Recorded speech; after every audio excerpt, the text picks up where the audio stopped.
The call lasted less than 2 minutes. Her voice was casual, like she was discussing the weather. "Sorry, but no kids at the wedding. You understand, right?" It wasn't a shock at first, until she added, "And that includes Emily. She's still a child, 15 years old, my daughter, my only child. Too young for her wedding, apparently, but not too young to be her flower girl 5 years ago, not too young to babysit her dog when she went on honeymoon." I didn't argue, I just said, "We won't be attending," and hung up. I've always been the older sister, the one who lent her money when her car broke down, the one who hosted every Christmas dinner so she could relax and enjoy herself. I introduced her to half the friends she still has today. I gave, she took. That was the rhythm. When she met her fiancé, she called me that night, "Giddy. I think he's the one," she'd said. I had been happy for her, genuinely. So when she told me my daughter wasn't invited, I didn't hear a boundary. I heard a verdict. We weren't part of her perfect day. We were disposable. For a week, I said nothing. Not to her, not to anyone in the family. I let her send me photos of dress fittings and cake tastings. I replied with polite emojis. Inside, I was filing the moment away. Not out of spite, out of precision. She'd made a choice, and I would make mine. The wedding came and went without us. They all wore champagne satin and grinned in sunlit vineyards. I saw the photos on Facebook. Perfect. Curated. My daughter saw them too. She didn't cry. She just scrolled, handed me my phone, and said, "Guess we're not family anymore." That was the moment my restraint hardened into resolve. You don't hurt my child and get a pass. I waited. Patience is a skill I've honed over years of family politics. And Christmas was coming. For 15 years, Christmas had been at my house, my kitchen, my food, my tree.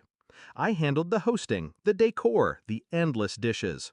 My sister loved it. She only had to show up. This year, I made one quiet change.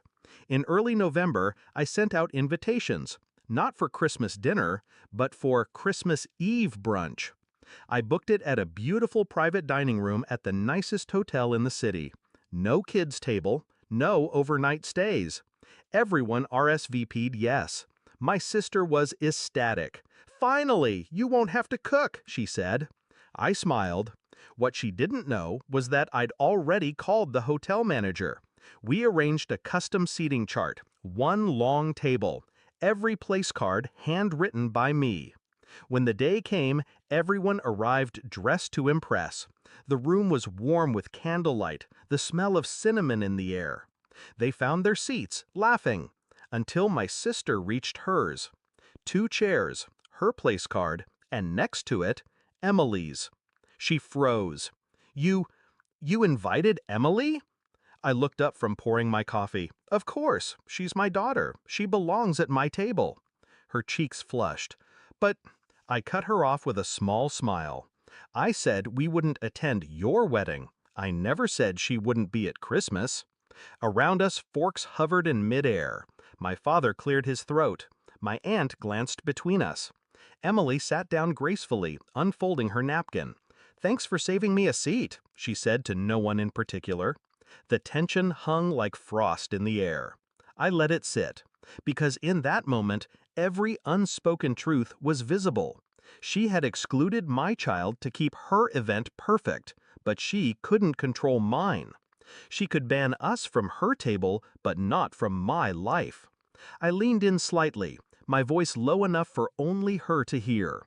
Funny thing about guest lists, isn't it? They say more about the host than the guests. Her eyes flickered, a tiny crack in the perfect sister facade. And just like that, she knew. This wasn't an accident. This was balance.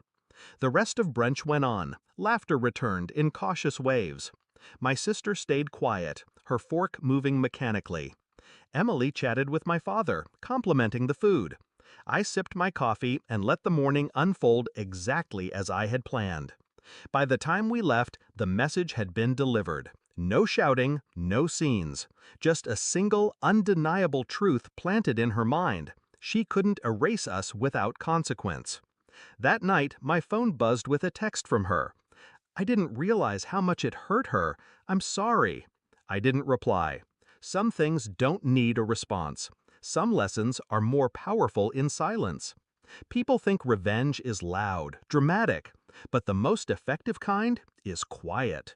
You don't burn bridges, you just reroute the road, so they have to walk a little further to reach you. And as I tucked Emily into bed that night, I realized something. It wasn't about punishing my sister anymore. It was about showing my daughter that we don't beg for seats at someone else's table. We build our own.